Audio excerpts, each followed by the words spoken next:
no! Welcome to another episode of The Active Center, constructed by David Seppi. Welcome. Hello.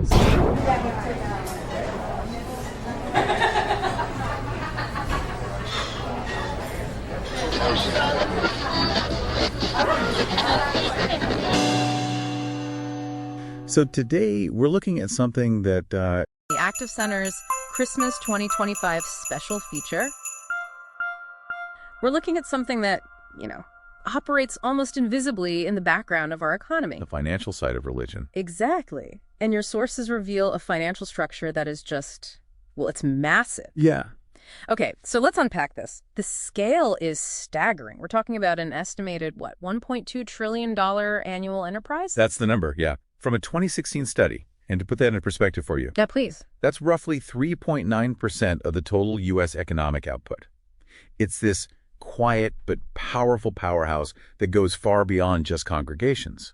So here's where it gets, for me, really interesting. A huge chunk of that, about $437 billion, comes from faith-based businesses. And they're not just existing, they're actively setting industry standards. And some of these operators are household names. Let's take Hobby Lobby. They employ over 43,000 people. And their minimum wage for full-time staff is $18.50 an hour.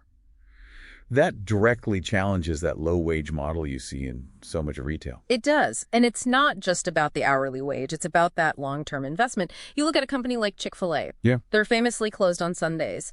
But through their Remarkable Futures initiative, they've given out over $162 million in scholarships To how many people? to more than 100,000 of their team members. So an entry-level job suddenly becomes a real springboard for education. And for a perfect example of how that pays off, Yeah. you just have to look at In-N-Out Burger. Oh, absolutely. The CEO, Lindsay Snyder, makes sure their store managers average over $160,000 a year. Which is why their turnover is so incredibly low. That's a direct line from employee well-being to, operational efficiency. It's a model other chains envy. Right. And this entrepreneurial spirit, it's really diverse. It's not just one tradition. That's a great point. You've got the Halal Guys, a Muslim-American enterprise driving international job growth. And Patel Brothers, from a Hindu Jain background, acting as this huge economic anchor for immigrant communities. Okay, so moving past the corporate side for a second, there's this massive, almost invisible social safety net. Right. Congregations allocate these huge budgets to what they call mission and benevolence. Which is basically pure charity. Essentially, yes. Your sources estimate that at $158.8 billion a year. That's for food pantries, addiction recovery, homeless shelters, things that function as a backup for local government. So that $158.8 billion is directly reducing pressure on public resources. A huge amount of pressure, yeah. But this, it brings up the question that always comes up, taxes. Of course. Since their core activities are tax exempt, does the sector actually contribute to public funds? Absolutely. This is a big misconception.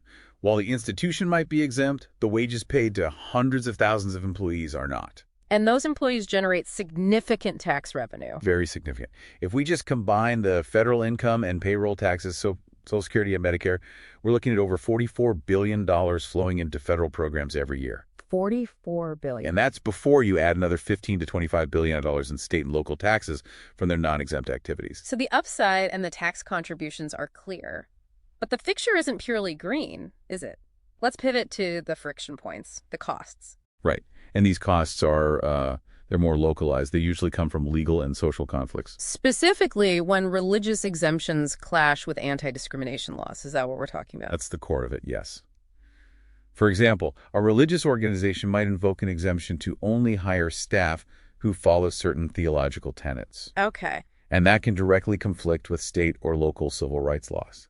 These disputes can lead to very expensive, drawn-out legal battles and public backlash. Which could then affect stock prices or consumer sentiment for any affiliated businesses. Exactly. So a final summary then.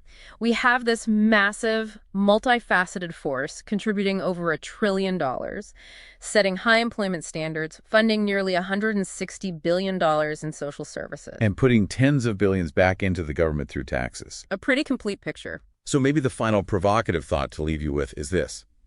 Given that the sector generates over $44 billion in annual federal and payroll taxes alone, consider the broader impact. What happens to federal programs, to infrastructure, if that economic activity was diminished? Or if those foundational exemptions were changed? A lot to think about. It's a vital force in the U.S. economy, and one you'll certainly want to continue exploring.